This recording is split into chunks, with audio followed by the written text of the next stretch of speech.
నమస్తే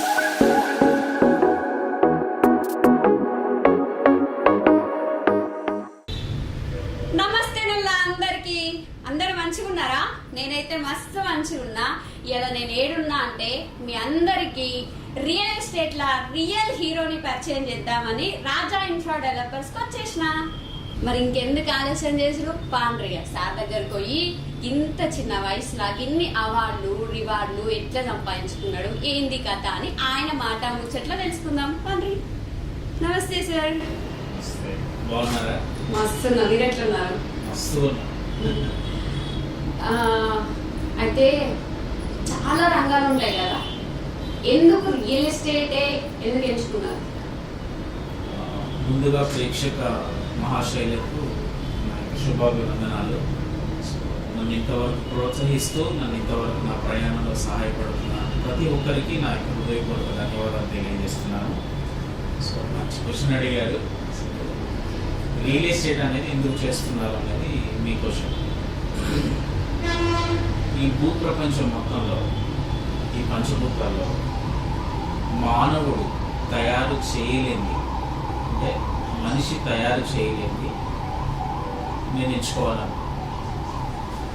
భగవంతుడు సృష్టించినటువంటి సృష్టిని, ఆయన ఇచ్చిన బహుమానాన్ని ఈ భూమి మీద ఎంతో కొంతవరకు నా తరపున, నా ద్వారా ప్రజలకు ఉపయోగపడాలని చెప్పేసి ఈ ఫీల్డ్ ఎంచుకోవడం జరిగింది. అయితే ఇప్పుడు రియల్ ఎస్టేట్ అని ఇన్ఫ్రా డెవలపర్స్ అని ఏరియాకి ఒక 10-15 పుట్టగొడుగులకు ఉట్టుకొస్తున్నాయి కదా, మరి రాజా ఇన్ఫ్రా డెవలపర్స్ లో ఏమైనా స్పెషాలిటీ ఉందా? ఖచ్చితంగా చెప్పగలను. రాజా ఇన్ఫ్రా అనేది కస్టమర్ల యొక్క నమ్మకం మీద పెట్టిన పెట్టుబడి అని కూడా చెప్పచ్చు.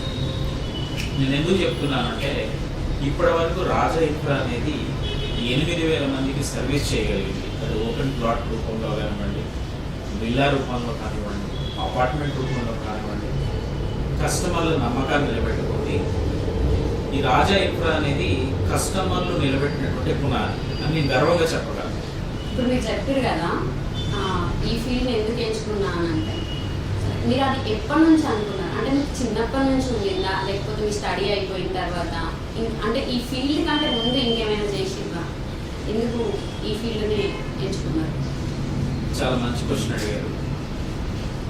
నేను 9వ తరగతి చదువుతున్నప్పుడు అనుకుంటా, నాకు అప్పుడప్పుడు అవగాహన, ప్రపంచం మీద ఒక అవగాహన వచ్చే సమయంలో నేను బాగా ఆలోచన చేసినప్పుడు నాకు రియల్ ఎస్టేట్ మీద ఎందుకో ఇష్టం కలిగింది. అంటే కొన్ని సందర్భాల్లో ఒక వస్తువును చూడగానే ఇమ్మీడియట్గా ఇష్టం కలుగుతుంది. కొన్ని సందర్భాల్లో ఒక వస్తువును చూడగానే ఒక 2-3 రోజులు ఇష్టం కలుగుతుంది. కొన్ని సందర్భాల్లో ఒక వస్తువును చూడగానే ఒక వారం రోజులు, ఒక నెల రోజులు, లేదా ఒక సంవత్సరం సమయం పడుతుంది. కానీ నా 9వ తరగతి స్టాండర్డ్లో నేను ఒక బిజినెస్ మ్యాన్ అవ్వాలి అనుకున్నాను. అది కూడా రియల్ ఎస్టేట్ సెక్టర్లోనే అవ్వాలి అని అనుకున్నాను. చిన్నతనంలోనే గొప్ప నిర్ణయం తీసుకోవడం జరిగింది, రియల్ ఎస్టేట్లో కావాలి. Great sir. అయితే ఇప్పుడు రియల్ ఎస్టేట్ రంగంలో చాలా మందిని చూసుకుంటారు. అంటే మీరు పెద్ద ఇంతకు ముందు కూడా రియల్ ఎస్టేట్లో మనం చూసినప్పటికీ చాలా పెద్దవాళ్ళు ఉన్నారు. వాళ్ళ నుంచి ఏమైనా నేర్చుకోవాలి అని అనుకున్నారా, లేకపోతే లెక్క నేను చెయ్యొద్దు అని అనుకున్నారా, ఆయన లాగా నేను చెయ్యాలి అని అనుకున్నారా? అట్లే అంటే పర్సన్స్ నేమ్స్ వద్దు, అట్లా ఎప్పుడైనా మీకు థాట్స్ వచ్చినాయా? సో రియల్ ఎస్టేట్లో నేను ఎవరిని కూడా కాపీ కొట్టాలి అని నేను అనుకోలేదు. నేను నాకులాగానే ఉండాలి అనుకున్నా. సర్వీస్ కూడా నాకులాగానే నేను చేయాలి అనుకున్నా. ఎందుకంటే భగవంతుడు ప్రతి ఒక్కరికి ఒక యూనిక్ టాలెంట్ ఇచ్చారు.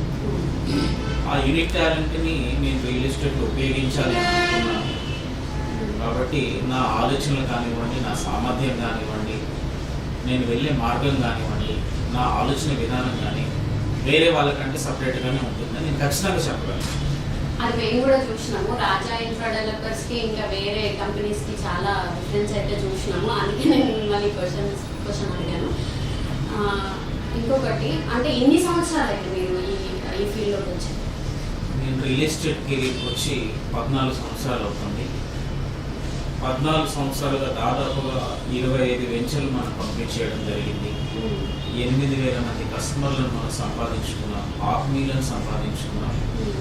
అలాగే దాదాపుగా ఒక 2,000 మంది ఎగ్జిక్యూటివ్స్ని మార్కెటర్స్ని తయారు చేయగలిగాం. దాదాపుగా రెగ్యులర్గా ఒక 350 మంది రాజా ఇన్ఫ్రా తరఫున ఇప్పుడు మార్కెట్లో మార్కెటింగ్ పర్సన్స్ ఉన్నారు. రాజా ఇన్ఫ్రా డెవలపర్స్ వెంచర్స్ ఆల్రెడీ తీసుకునే ఉంటారు కదా చాలా మంది కస్టమర్స్, వాళ్ళ ఫీడ్బ్యాక్ ఎట్లుంటారు? సో తప్పకుండా మీరు గూగుల్లో మన రివ్యూస్ చూడొచ్చు. రాజా ఇన్ఫ్రాలో నేను నా కెరీర్ స్టార్టింగ్ నుంచి ఇచ్చిన సర్వీసు ఇప్పటి వరకు కూడా ప్రతి వెంచర్లో ఒక్కొక్క ప్లాట్ కొన్న వాళ్ళు కూడా ఉన్నారు. ఇప్పటికి స్టిల్ నా ఫస్ట్ వెంచర్లో ఎవరైతే ప్లాట్ కొన్నారో ఇప్పటికీ కూడా నేను వేసే వెంచర్లో ప్లాట్ కొనడానికి సిద్ధంగా ఉన్నారు. అంటే 25 వెంచర్లలో 25 ప్లాట్లు ఆర్ విల్లా ఆర్ అపార్ట్మెంట్ కొన్న వాళ్ళు ఉన్నారు. అలాంటి నమ్మకం సృష్టించగలిగాం కస్టమర్.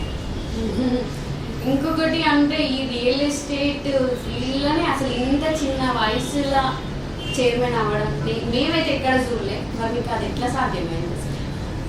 ఎలా సాధ్యమైందని చెప్పాలంటే దీని వెనక చాలా కష్టాలు ఉన్నాయి, కన్నీళ్ళు ఉన్నాయి, బాధలు ఉన్నాయి. చిన్నప్పుడు నేను ఏర్పరచుకున్నటువంటి లక్ష్యం ఉంది, నా గోల్ ఉంది, నేను దాన్ని రీచ్ కావాలి. దీనికంటే ముందుగా నేను మీకు ఒక విషయం చెప్పాలి.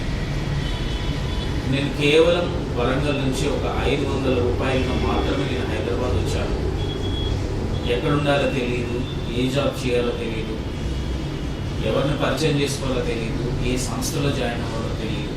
కేవలం ఒక 500 రూపాయలతో నేను ఎంజీబీఎస్ బస్ స్టాప్లో దిగాను. ఏం చేయాలి అనే సందిగ్ధంలో ఉన్నప్పుడు నాకు ఎంజీబీఎస్ బస్ స్టాప్లో ఒక డార్మెటరీ కనిపించింది. సో ఆ డార్మెటరీకి వెళ్ళి ఎంత అంటే అక్కడ స్టే అవ్వడానికి ఎంత అని చెప్పేసి నేను అడిగినప్పుడు 25 రూపీస్ నేల మీద అని చెప్పారు. సో ఆ 25 రూపీస్ ఆ దినాన్ని నేను ఇచ్చేసి ఆ డార్మెటరీలో నేను పడుకున్నాను.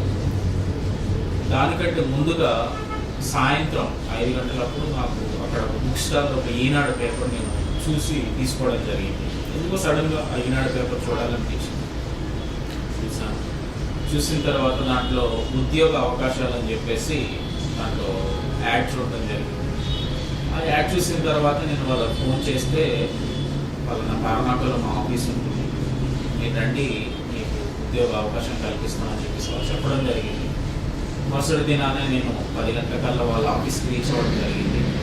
వాళ్ళు నాకు అప్పచెప్పినటువంటి పని ఏంటంటే, నా ఉద్యోగం ఏంటంటే పాపడ ప్యాకెట్లు, అగరబత్తులు అమ్మాలి. ఇంటింటికి తిరిగి డోర్ టు డోర్ నాక్ చేసి నేను అమ్మాలి. నాకు దానికి సంబంధించినటువంటి స్టోరీ, దానికి సంబంధించినటువంటి నా జీవిత చరిత్ర అక్షిత మీడియా ద్వారా దాస్ గారు రచించినటువంటి ఆ యొక్క ఫ్రేమ్ని నాకు జయబేరి అధినేత మురళీమోహన్ గారు కూడా నా యొక్క జీవిత చరిత్రను బహుకరించడం జరిగింది. సో స్టార్టింగ్లో నా ఉద్యోగం ఏంటంటే, నేను ఇంటింటికి తిరిగి పాపడ ప్యాకెట్లు, అగరబత్తులు అమ్మేది. 10 రూపీస్ పాపడ ప్యాకెట్ 10 రూపీస్ ఉండేది, అగరబత్తులు 10 రూపీస్ ఉండేది. సో ఆ పాపడ ప్యాకెట్ను డోర్ టు డోర్ నాకు చేసి నేను అమ్మడం జరిగింది. అట్లా 6 నెలలు ఉదయం 6 గంటల నుంచి సాయంత్రం 6 గంటల వరకు ఒక సంచేసుకొని నేను ప్రతి ఇంటిని డోర్ని నాక్ చేస్తూ నేను ఆ యొక్క ప్రోడక్ట్ని అమ్మడం జరిగింది. దాని తర్వాత నేను రియల్ ఎస్టేట్ కెరీర్లోకి ఎంటర్ అవ్వడం జరిగింది. ప్రతి సక్సెస్ కనుక ఖచ్చితంగా ఒక పెయిన్ఫుల్ స్టోరీ ఉంటుంది కదా, అదే అనమాట. మన రాజా సార్ వెనకాల కూడా ఇంత పెయిన్ ఉంది కాబట్టి ఈరోజు ఇంత మంచిగా సక్సెస్ అయ్యారు.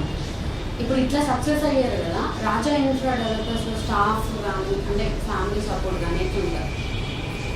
సో రాజా ఇన్ఫ్రా డెవలపర్స్ అనడం కంటే కూడా రాజా ఇన్ఫ్రా ఫ్యామిలీ అంటే చాలా బాగుంటుందని నా ఉద్దేశం. ఎందుకంటే ఇక్కడ ఉద్యోగం చేసి వేరే ఊరు షిఫ్ట్ అవ్వడం, లేదా వేరే స్టేట్ షిఫ్ట్ అవ్వడం, లేదా వాళ్ళకి గవర్నమెంట్ ఉద్యోగాలు రావడం, లేదా ఇక్కడికి వచ్చిన తర్వాత వాళ్ళు బ్లెస్ అవ్వడం జరిగిన తర్వాత వాళ్ళు ఫోన్లు చేసి ఏడుస్తూ ఉంటారు. ఒక మంచి సంస్థను మేము కోల్పోయాము, ఒక మంచి సంస్థలో మేము ఈరోజు ఉంటే బాగుండేది, మాకు చాలా అనిపించింది. ఒక ఫ్యామిలీ ఓరియంటెడ్, ఒక ప్రైవసీ, ఒక సెక్యూరిటీ ఉంటుంది మన ఆఫీస్లో ఉంటే.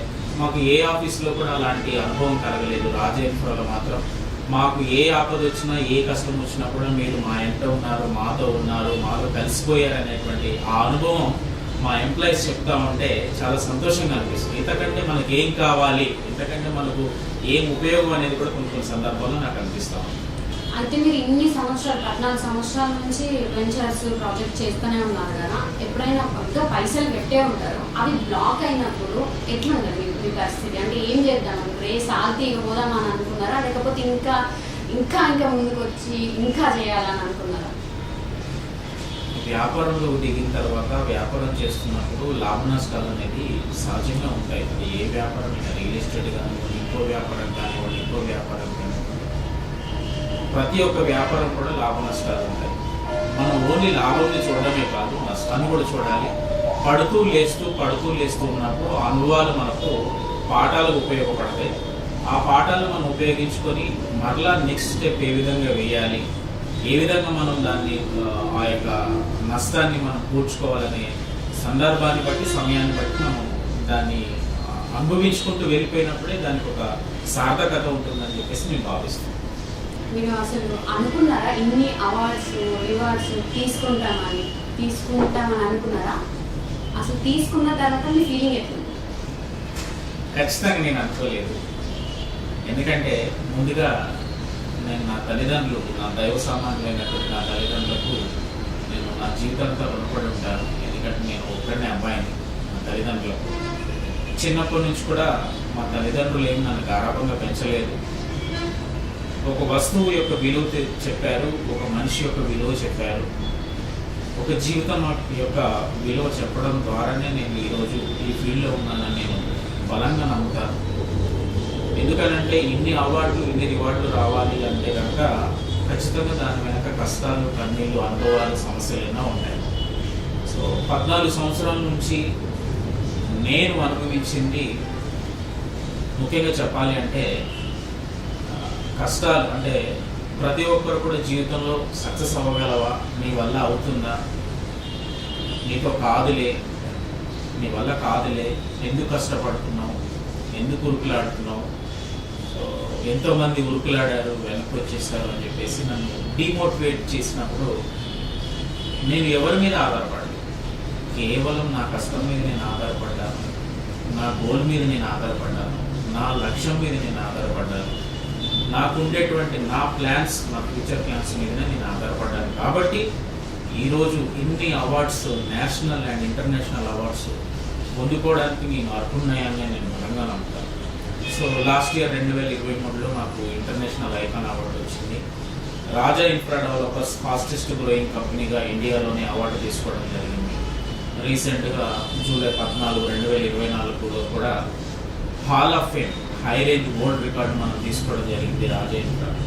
ఇదంతా కూడా నా నిబద్ధత, నా కష్టం, నాకు ఉండేటువంటి ప్రణాళిక, నాకు ఉండేటువంటి టైం సెన్స్ని బట్టి నేను ఇది పొందుకున్నాను నేను బలంగా నమ్ముతాను. ఎందుకంటే టైం సెన్స్ లేనప్పుడు, ఒక ప్రణాళిక లేనప్పుడు, ఒక నిబద్ధత లేనప్పుడు ఖచ్చితంగా దేంట్లో కూడా రాణించలేము.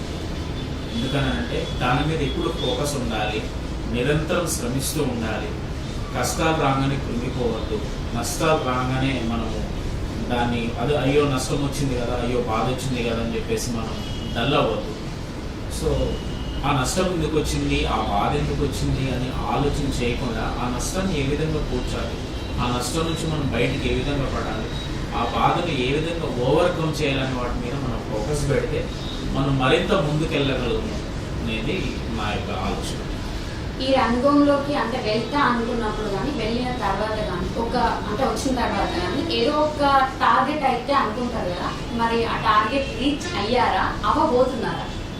100% రీచ్ అయ్యాను. ఒకనొక సందర్భంలో నేనే టార్గెట్ పెట్టుకున్నాను.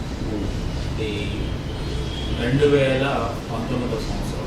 అప్పటికి ఎండీగానే ఉన్నాను, చైర్మన్గా ఒక సంస్థలో పనిచేస్తున్నాను.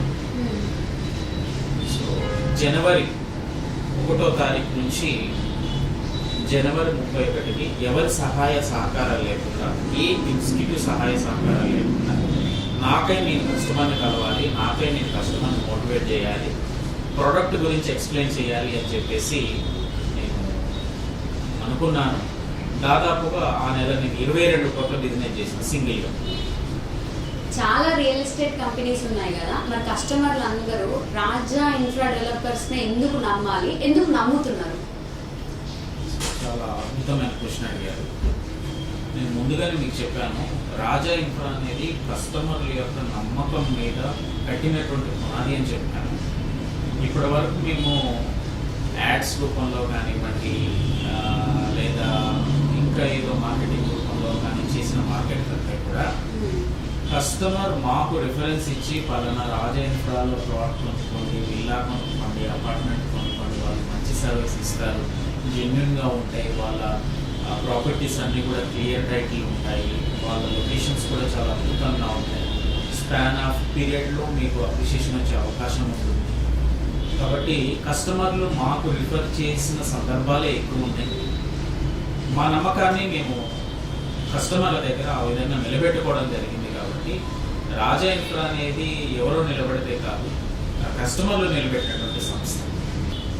మస్తు రియల్ ఎస్టేట్ కంపెనీలు ఉన్నాయి, అంటే మనం చూస్తూనే ఉన్నాము. నిర్ణయాలు అయితే ఇక ఈ హైదరాబాద్ ఒకటి వచ్చింది, ఇష్టం వచ్చినట్టు అసలు కస్టమర్స్ బాధపడతారా ఏంటి అని ఆలోచించకుండా కూడా ఫ్లాట్స్ వెంచర్స్ చేస్తున్నారు, అమ్ముతున్నారు కదా. మరి రాజా ఇన్ఫ్రా డెవలపర్స్ ఎట్లాంటి జాగ్రత్తలు తీసుకుంటున్నారు వెంచర్లు తీసుకోవడం కానీ కస్టమర్లకు ఇచ్చేటప్పుడు? రాజా ఇన్ఫ్రా అనేది మొదటగా కస్టమర్ యొక్క బెనిఫిట్ చూస్తుంది. కస్టమరు ఇప్పుడు ఫర్ ఎగ్జాంపుల్ ఒక ప్లాట్ మన దగ్గర తీసుకున్నాడు, అది డ్రై ఇన్వెస్ట్మెంట్ అవ్వదు కస్టమర్కి ఎప్పుడు కూడా. అది దాదాపు 3 ఏళ్లలోనూ 5 ఏళ్లలోనూ కస్టమర్కు అప్రిషియేషన్ వచ్చే విధంగా ఉండాలి తప్పితే డిప్రిషియేషన్ వచ్చే విధంగా ఉండదు. ఒక ప్రాపర్టీ కానివ్వండి, ఒక ప్లాట్ కానివ్వండి, ఒక అపార్ట్మెంట్ కానివ్వండి, ఒక విల్లా కానివ్వండి, కస్టమర్ ప్రయోజనాలను దృష్టిలో పెట్టుకొని, కస్టమర్ యొక్క ఆలోచన విధానాన్ని దృష్టిలో పెట్టుకొని, కస్టమర్ యొక్క ఇంట్రెస్ట్ను దృష్టిలో పెట్టుకొని మనం మార్కెట్ చేస్తాం. రాజా ఇన్ఫ్రా అనేది కస్టమర్ యొక్క ఫీడ్బ్యాక్ మీద ఆధారపడి ఉంటుంది. కాబట్టి రాజా ఇన్ఫ్రా అనేది సొంత నిర్ణయాలు తీసుకోవడం జరగదు, సొంత నిర్ణయాలతో ఏక నిర్ణయాలతో ముందుకు వెళ్ళడం జరుగుతుంది. కస్టమర్ల యొక్క ఇంటెన్షన్ బట్టి, కస్టమర్ల యొక్క ఆలోచన విధానాన్ని బట్టి, వారి యొక్క అవుట్పుట్స్ తీసుకొని మనము ఈ యొక్క వెంచర్స్ కానివ్వండి, ఈ యొక్క ప్రాపర్టీ కొనుగోలు విషయంలో జాగ్రత్తలు తీసుకోవడం, రివ్యూ తీసుకున్నాం కస్టమర్. వాళ్ళ దగ్గర మేము వెంచర్ వేయాలనుకుంటున్నాం, ఎలా ఉంటుంది, వాళ్ళ దగ్గర మేము ఈ యొక్క వెంచర్ని లాంచ్ చేయాలనుకుంటున్నాం, మీ యొక్క ఒపీనియన్ ఏంటి అని చెప్పేసి మన కస్టమర్లను రివ్యూ అడిగిన తర్వాతనే మనం ఆ ఏరియాకి మూవ్ అవ్వడం జరుగుతుంది. అంటే ఇన్ని సంవత్సరాల నుంచి చాలా వెంచర్లు చేసే ఉంటారు. మీరు ఫస్ట్ వెంచర్ చేసింది ఎక్కడ? ఆ వెంచర్ చేసినప్పుడు అది అంటే మీకు సక్సెస్ని ఎన్ని రోజులు అందించింది? సక్సెస్ ఎన్ని రోజుల కంటే ఎన్ని సంవత్సరాలు అంటే బాగుంటుందేమో. ఫర్ ఎగ్జాంపుల్ నేను చెప్తాను, ఒక మొక్కను మనం నాటిన వెంటనే అది మొక్కగా ఎదగాలి అంటే కొంత సమయం పడుతుంది. దానికి సంబంధించి మనం నీళ్లు పోయాలి, దాన్ని సంరక్షించాలి. సో బయట నుంచి వచ్చే జంతువుల బారి నుంచి మనం కాపాడాలి. ఆ మొక్క ఎదిగిన తర్వాత ఫలాలు ఇవ్వాలి. So it will take time, అంటే ప్రతిదానికి సమయం ఉంది. సో ఆ సమయం కోసం మనం వేచి చూడాలి. సో మొక్క వేయగానే మనకు పండ్లు రావాలి, కాయలు కాయాలి, తినాలి అంటే ఏ సందర్భము కాదు. ప్రపంచంలో అలాంటి సందర్భం ఎప్పుడూ జరగలేదు. కాబట్టి కొంత సమయమే పట్టింది. మొదటిగా నేను మార్కెట్లో నేను ఎంట్రీ ఇచ్చినప్పుడు దాదాపుగా నాకు ఫస్ట్ సేల్ పడడానికి నేను 6 నెలలుగా కష్టపడ్డాను. 6 నెలలుగా భయంకరమైనటువంటి కష్టాలను ఎదుర్కొన్నాను, కన్నీళ్ళని ఎదుర్కొన్నాను. సో మనుషుల యొక్క స్వభావాల్ని తెలుసుకున్నాను. కాబట్టి నేను ఎప్పుడు కృంగిపోలేదు, ఎప్పుడు కూడా నేను బాధపడలేదు. నా లక్ష్యం వైపు నేను పరిగెత్తాను, నా గురి వైపు నేను పరిగెత్తగలిగాను. సో నేను అనుకున్నది సాధించాను. సో ఇప్పుడున్నటువంటి యూత్ నేను చెప్పేది ఒకటి, ఏదో ఎమోషనల్గా మనం డెసిషన్ తీసుకోవడం, లేదా అప్పుడు మనం ఏదో నేను అది చేయాలి, ఇది చేయాలి, నేను అదవ్వాలి, ఇది అవ్వాలి అని చెప్పేసి చాలా యూత్ టెంపరీ డెసిషన్స్ తీసుకుంటాం. కాబట్టి పర్మనెంట్ డెసిషన్స్ తీసుకున్నప్పుడే మనము ముందుకు కొనసాగలం, ముందుకు వెళ్ళగలం అనేది నేను బలంగా నమ్ముతాను. ఇంకొకటి ఏంటంటే సక్సెస్ అనేది 1-2 రోజుల్లో వచ్చే సక్సెస్ కాదు. నేను ఈరోజు మీ ముందు మాట్లాడడానికి 14 సంవత్సరాలు పట్టింది. 14 సంవత్సరాలుగా ఎన్నో సమస్యలు చూసాము, ఎన్నో ఇబ్బందులు చూసాము, ఎన్నో రకాల ప్రయత్నాలు చేశాము, పడ్డాము, లేచాము, ఎన్నో దెబ్బలు, భయంకరమైనటువంటి సందర్భాలు, సమస్యలు ఎదుర్కొన్నాం. కాబట్టి ఈ 14 ఏళ్లలో కొన్ని సందర్భాలు మమ్మల్ని అంటే కొలిమిలో వేసినటువంటి బంగారం ఏ విధంగానైతే సువర్ణంగా మారి బంగారంగా మారి మనకు ఒక ఆర్నమెంట్ రూపంలో ఉపయోగపడుతుందో అలాంటి సందర్భాలను నేను చూశాను కాబట్టి నేను ఈరోజు 14 సంవత్సరాల తర్వాత నేను మీ ముందు మాట్లాడే అవకాశం వచ్చింది. అంటే ఇప్పుడు బయట చూసుకుంటే ప్రతి రియల్ ఎస్టేట్ కంపెనీలు యాడ్స్ అని చెప్పి లేకపోతే ఇట్లా ప్రమోషన్స్ అని చెప్పి మస్తు చేస్తారు కదా, కానీ రాజా ఇన్ఫ్రా డెవలపర్స్ అంటే ఇప్పుడు నాకు ఎక్కడ చూడలే, నా కస్టమర్లకి ఎట్లా రీచ్ అవుతున్నారు మీరు? సో దానికి ఆన్సర్ నేను ఇంతకుముందే మీకు చెప్పాను. మనం యాడ్ రూపంలో కానీ ప్రమోషన్ రూపంలో కానీ ఎక్కడ కూడా మనము ఎక్కువగా ఫోకస్ కాలేదు. మనం ఫోకస్ అయింది ఒకే ఏరియాలో, కస్టమరే మా నమ్మకం, కస్టమరే మా పెట్టుబడి. సో ఒక కస్టమర్ తీసుకున్న తర్వాత ఆ కస్టమరే రిఫరెన్స్ చేయడం జరిగింది. ఆ కస్టమరే వాళ్ళ బంధువులను, వాళ్ళ కొలీగ్స్ను, వాళ్ళ ఫ్రెండ్స్ను, వాళ్ళ ఆఫీస్ స్టాఫ్ను సో తీసుకొని రావడం, పరిచయం చేయడం రాజా ఇన్ఫ్రాకి. సో వాళ్ళు పొందినటువంటి లాభం ఏదైతే ఉందో వాళ్ళు స్వయంగా అనుభవించి ఆ కస్టమర్లతో మాట్లాడి వాళ్ళే తీసుకురావడం జరిగింది. మనం ఎక్కడ కూడా పేపర్ యాడ్స్ కానీ టీవీ యాడ్స్ కానీ ఇవ్వడం జరగలేదు. సో కస్టమర్ టు కస్టమర్ మనం మార్కెట్ చేయగలిగాం, వారి నమ్మకాన్ని నిలబెట్టగలిగాం. నేను ఒకటే చెప్పగలను, నమ్మకమే మా పెట్టుబడి అని చెప్పేసి నేను గర్వంగా చెప్పగలను. సరే, లాస్ట్ ముచ్చట మన అంటే మా ప్రేక్షకులకు కానీ యూత్కి కానీ లేకపోతే రాజా ఇన్ఫ్రా డెవలపర్స్ కస్టమర్స్కి కానీ రాజా ఇన్ఫ్రా డెవలపర్స్ నుంచి ఏం చెప్తారు? నేను రాజా ఇన్ఫ్రా డెవలపర్స్ నుంచి ఒకటే చెప్పదలుచుకున్నాను. సో ఇవాళ రేపు పెట్టుబడి అనేది ఖచ్చితంగా ప్రతి కుటుంబానికి అవసరం. పెట్టుబడి అనేది మీ అవసరాలకు ఉపయోగపడుతుంది.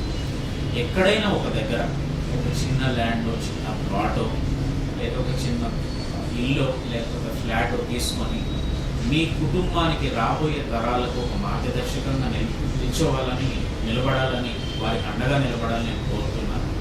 కాబట్టి అది చిన్న కాదు, పెద్ద కాదు, మధ్యతరగతి అని కాదు. సో ఎవరైనా కూడా ఒక ప్లాట్, ఒక ఫ్లాట్, ఒక హౌస్ ఉంటే చాలా మంచిదని నేను భావిస్తున్నాను. సో ఎవరైనా ఇంకా ఇన్వెస్ట్మెంట్ పెట్టకుండా లేదా ఇంకా ఆలోచనలో ఉండి భవిష్యత్ తరాలకు ఉపయోగపడాలి అనుకునే వాళ్ళు రాజా ఇన్ఫ్రాని సంప్రదించవచ్చు. మీకు చక్కటి సలహాలతో, ప్రణాళికబద్ధమైనటువంటి నిర్ణయాలతో రాజా ఇన్ఫ్రా ముందుకెళ్తుంది. కాబట్టి ఖచ్చితమైనటువంటి అప్రిషియేషన్ కూడా మీకు అందుబాటులో ఉంచుతుంది. కాబట్టి మీ నమ్మకాన్ని రాజా ఇన్ఫ్రాలో ఉంచినప్పుడు మీ నమ్మకాన్ని ఎప్పుడు కూడా బొమ్మ చేయకుండా రాజా ఇన్ఫ్రా అనేది మిమ్మల్ని, మీ కుటుంబాన్ని ముందుకు తీసుకువెళ్తుందని ప్రగాఢంగా నమ్ముతున్నాను. రాజా ఇన్ఫ్రా డెవలపర్స్ నుంచి ఉద్యోగ అవకాశాలు ఏమైనా ఉన్నాయా? తప్పకుండా అండి. ఉద్యోగ అవకాశాలు అనే దానికంటే కూడా భవిష్యత్తును నిర్మించుకునే ఒక అవకాశం అని కూడా నేను చెప్పుకోవచ్చు. ఎందుకంటే రాజా ఇన్ఫ్రా నుంచి చాలా చక్కగా, చాలా అద్భుతంగా సెటిల్ అయిన వాళ్ళు ఉన్నారు, విదేశాలకు వెళ్ళిన వాళ్ళు ఉన్నారు. కాబట్టి ఉద్యోగ అవకాశాలు నిరంతర ప్రక్రియ రాజా ఇన్ఫ్రాలో. సో ఎవరైనా రియల్ ఎస్టేట్లో కెరీర్ని డెవలప్ చేసుకోవాలి అనుకునే వాళ్ళకి, రియల్ ఎస్టేట్లో మంచిగా సంపాదించుకోవాలి అనుకునే వాళ్ళకి రాజా ఇన్ఫ్రా అనేది ఒక మంచి ప్లాట్ఫామ్ అని నేను చెప్పుకోగలను. ఎందుకనంటే దానికి నిదర్శనం నేనే, దానికి ప్రూఫ్ కూడా నేనే. కాబట్టి ఉద్యోగ అవకాశాలు పుష్కలంగా ఉన్నాయి. ఎవరైనా రాజా ఇన్ఫ్రా డెవలపర్స్లో జాయిన్ అవ్వాలి అనుకునే వాళ్ళు ఖచ్చితంగా ఈరోజే జాయిన్ అవ్వచ్చు. మీకు రాజా ఇన్ఫ్రా స్వాగతం పలుకుతాం. ఇంకోటి, రాజా ఇన్ఫ్రా డెవలపర్స్ ఓన్లీ పైసలు సంపాదించడం కోసమే నడుస్తలేదు, అంటే సేవా దృక్పథంతో కూడా పోతున్నది కదా. అసలు అది ఎట్లా సాధ్యం మీకు? అంటే మీకు ఎందుకు ఆలోచన వచ్చింది అట్లా కూడా పోవాలి అని? అంటే మీకు చిన్నప్పటి నుంచి ఏదైనా కోరిక ఉంటుందా ఏంటి అసలు? అసలు మీరు ఈ క్వశ్చన్ అడగాలని నేను అనుకున్నాను, బట్ నాకు చాలా చాలా హ్యాపీగా ఉంది ఈ క్వశ్చన్ మీరు అడిగినందుకు. సంపాదించే సంపాదనలో ఒక 50% అనేది రాజా ఇన్ఫ్రా అనాథలకు, ఓల్డ్ ఏజ్ హోమ్కి, లేదా రోడ్ సైడ్ బెగ్గర్స్కి, విడోస్కి, సో ఇలా రకరకాల సేవా దృక్పథంతో రాజా ఇన్ఫ్రా ముందుకెళ్తుంది. సో చిన్నప్పటి నుంచి కూడా నాకు హెల్పింగ్ నేచర్, ఒకరికి ఉపయోగపడాలనే ఆలోచన దృక్పథం నాలో ఎందుకో బలంగా నాటుకుపోయింది. సో ఎక్కడన్నా ఎవరినన్నా బట్టలు లేకుండా కూడా చూసినప్పుడు చలించిపోతాను. సో రోడ్డు మీద ఎవరన్నా నిరుత్సాహ పరిస్థితుల్లో, నిస్సహాయ స్థితిలో ఉన్నా కూడా చెల్లించిపోతాను. ఇమీడియట్గా నా కార్ దిగేసి ఇమీడియట్గా వాళ్ళకి కావాల్సినటువంటి సౌకర్యాలను నేను చేస్తాను. సో ఏదైనా షాప్కి వెళ్ళినప్పుడు కానీ ఎక్కడికైనా వెళ్ళినప్పుడు కానీ వారి యొక్క కష్ట సుఖాలు తెలుసుకుంటాను. నా దినచర్యలో ఏదైనా ఒక చిన్న షాప్కి వెళ్ళినా, చిన్న మెడికల్ షాప్కి వెళ్ళినా వాళ్ళతో నేను మాట్లాడి ఇంటరాక్ట్ అవుతాను, వాళ్ళ కష్ట సుఖాలు తెలుసుకుంటాను. సో భగవంతుడు నాకు ఇచ్చిన ఒక అవకాశం కదా అని చెప్పేసి వాళ్ళకి 2 మాటలు నేను మంచి మాటలు చెప్పడం జరుగుతుంది. అలాగే మా స్టాఫ్ కూడా బర్త్డేస్ కానివ్వండి, వారి యొక్క మంచి శుభకార్యాలు కానివ్వండి, వెడ్డింగ్ యానివర్సరీస్ కానివ్వండి, తర్వాత వారి కుటుంబంలో ఏ మంచి జరిగినా కూడా ఒకరికి ఉపయోగపడాలని ఉద్దేశం చేత మా కస్టమర్లు కూడా ఆర్ఫనేజ్లో బర్త్డే సెలబ్రేట్ చేసుకోవడం, వాళ్ళ పిల్లల బర్త్డే సెలబ్రేట్ చేసుకోవడం, అలాగే ఓల్డ్ ఏజ్ హోమ్కి వెళ్ళడం, వారిని దర్శించడం, వారితో మాట్లాడడం, వారికి తోచిన సహాయం జరిపించడం, కొన్ని అవేర్నెస్ ప్రోగ్రామ్స్ చేయడం, ఈ విధంగా చారిటీ వర్క్ కూడా చేస్తుంది. ఓన్లీ వ్యాపారమే కాదు, సమాజ సేవకు కూడా రాజా ఇన్ఫ్రా ఉపయోగపడాలనేది మా యొక్క ముఖ్య ఉద్దేశం. నేనే కాదు, మా స్టాఫ్ అంతా కూడా సమాజ సేవలో ఖచ్చితంగా ఉంటారు. సో వారు వ్యాపారమే కాదు, ఉద్యోగమే కాదు, వారు సమాజ సేవలో కూడా ఉన్నారని గర్వంగా చెప్తాను. అందుకే మీరు రాజా ది గ్రేట్ అని అనిపించుకున్నారు. ఇంకొకటి అంటే రాజా ఇన్ఫ్రా డెవలపర్స్ చాలా కన్స్ట్రక్షన్స్ ఉంటాయి కదా, ఇంట్లో ఓన్లీ 4 గోడలు అన్నట్టు కాకుండా నేనే ఉంటున్నా అన్నట్టుగా కట్టిస్తుంటారు కదా, అసలు అది ఎట్లా సాధ్యం? మీకు ఎందుకు అనుకుంటారు అట్లా? అంటే నార్మల్గా వేరే వాళ్ళు అయితే ఏదో కట్టినాం అన్నట్టుగా ఇస్తుంటారు కదా, మరి ఎందుకు రాజా ఇన్ఫ్రా డెవలపర్స్ అంత మంచి ఇట్లాంటి కస్టమర్ల దేవుళ్ళకి అంత మంచి ఎందుకు ఇస్తున్నారు? ఎందుకు అనిపించింది మీకు అసలు? సో బేసికల్గా కస్టమర్కి నాణ్యమైనటువంటి వస్తువును మనం అందచేయగలిగినప్పుడే మనము మళ్ళా కస్టమర్ను అంటే సేల్ అడిగే అవకాశం ఉంటుంది. లైక్ మీ ఫ్రెండ్స్కి చెప్పండి సార్, మీ కొలీగ్స్కి చెప్పండి, లేదా మీ ఆఫీస్ స్టాఫ్కి చెప్పండి అని చెప్పేసి మనం ధైర్యంగా అడగడానికి ఉండదు. సో నాణ్యతలో ఎక్కడ కూడా మనం రాజీపడం, సర్వీస్లో కూడా ఎక్కడ మనం రాజీపడం. కాబట్టి కస్టమర్కు నాణ్యమైనటువంటి సరుకును మనం అందజేసినప్పుడు, కస్టమరు సంతోషపడినప్పుడు దానికంటే ఇంకెక్కువ ఆనందమే ఉంటుంది. నిరంతర ప్రక్రియలో మన కస్టమర్ సర్వీస్ కోసమే మనం ఉపయోగపడేటప్పుడు ఇంకా నాణ్యతలో కూడా మనం దానికి తోడ్పాటుగా మన నాణ్యతను కూడా అందించినప్పుడు అంతకంటే సంతోషం ఎక్కడ ఉంటుంది చెప్పండి? అంటే నేను చూసిన దాని ప్రకారం అట్లా అడిగాను మిమ్మల్ని. అంటే రాజా ఇన్ఫ్రా డెవలపర్స్ బిజినెస్ లాగా కాకుండా ఒక కస్టమర్లతో ఒక ఎమోషనల్ బాండింగ్ అనేది ఏర్పరచుకుంటుంది అన్నమాట.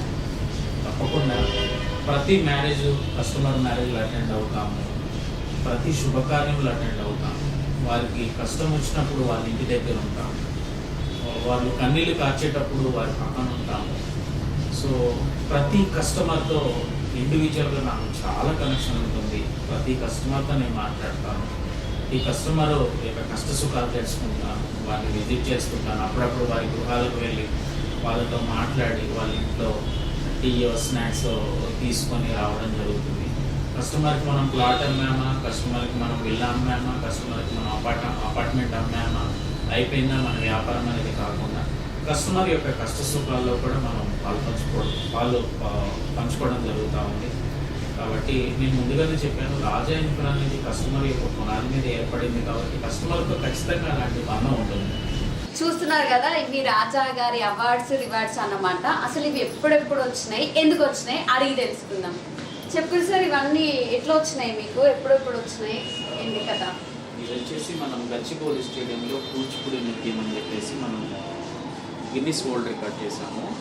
సో గవర్నమెంట్ తోటి ఆ రోజు రేవంత్ రెడ్డి గారు వచ్చారు. రేవంత్ రెడ్డి గారు మినిస్టర్స్ దాని ప్రోగ్రామ్కి రావడం జరిగింది. దాంట్లో మనకు ఇది అప్రిషియేషన్ కోసం మనకు ఇవ్వడం జరిగింది. ఇది వచ్చేసి మనకు నేషనల్ ఐకాన్ అవార్డు వచ్చింది. ఇది వచ్చేసి మనకు ఇంటర్నేషనల్ ఐకాన్ అవార్డు దుబాయ్లో ఇవ్వడం జరిగింది, ఫాస్టెస్ట్ గ్రోయింగ్ కంపెనీ కానీ. ఇది వచ్చేసి నాకు 2021లో యంగ్ అచీవర్ అవార్డుగా రియల్ ప్రాపర్టీస్ వాళ్ళు నాకు ఇది అందజేయడం జరిగింది. అండ్ ఇది వచ్చేసి మనకి 2022లో యంగ్ అచీవర్ అవార్డు 2022. ఇది వచ్చేసి రవీంద్ర భారతి ఒక ప్రైవేట్ ప్రోగ్రాంలో ఆనరీ గెస్ట్గా నన్ను పిలవడం జరిగింది. ఇది వచ్చేసి 2021 real estate young achiever award. And ఇది వచ్చేసి 2022 real estate young achiever award. ఇది వచ్చేసి ఇవన్నీ చూస్తున్నారు కదా, కొన్ని కంపెనీస్ మనల్ని పిలిచినప్పుడు వాళ్ళు అప్రిషియేట్ చేయడం జరిగింది. మొన్న ఇది రైల్వే క్లబ్లో జరిగినటువంటి కరాటే పోటీల్లో గెస్ట్గా వెళ్ళడం జరిగింది. ఇది వచ్చేసి ఎల్బీ స్టేడియంలో వచ్చేసి వరల్డ్ స్కౌట్ డే సెలబ్రేషన్ చేయడం జరిగింది. దానికి సంబంధించి ఇది వచ్చేసి నేను ఫీల్డ్లో ఉన్నప్పుడు నాకు వచ్చినటువంటి అవకాశము. అండ్ కింద ఉన్నటువంటి మన స్టాఫ్ వాళ్ళకి సంబంధించి యాక్టివిటీ క్రికెట్ పోటీలో భాగంగా వాళ్ళకు మనం అందజేసినటువంటి మెమంటోస్ అన్నమాట, ట్రోఫీస్ అన్నమాట. అండ్ మనకు వచ్చేసి ఇది వచ్చేసి మనకు certificate, national icon award certificate. ఇది వచ్చేసి హాల్ ఆఫ్ ఫేమ్ అని చెప్పేసి హై రేంజ్ వరల్డ్ రికార్డు మనం తీసుకోవడం జరిగింది. ఇది వరల్డ్ వైడ్ రికార్డు. అండ్ ఇది వచ్చేసి మురళీమోహన్ గారు నాకు రవీంద్ర భారతిలో నాకు లైఫ్ స్టోరీని, నాకు చెప్పినటువంటి లైఫ్ స్టోరీని వారు నాకు బహుకరించడం జరిగింది. ఇవన్నీ కూడా మన అతిథులు ఆనరబుల్ డిప్యూటీ సీఎం గారు and revenue minister Ponguleti Srinivas Reddy గారు అండ్ దామోదర్ నరసింహ గారు వారి ఫోటోలు అనమాట. చెప్పిన కదా రియల్ ఎస్టేట్లా రియల్ హీరోని చూపిస్తా అని చూపించిన కదా, గిదే అన్నమాట రాజా ది గ్రేట్ సక్సెస్ స్టోరీ.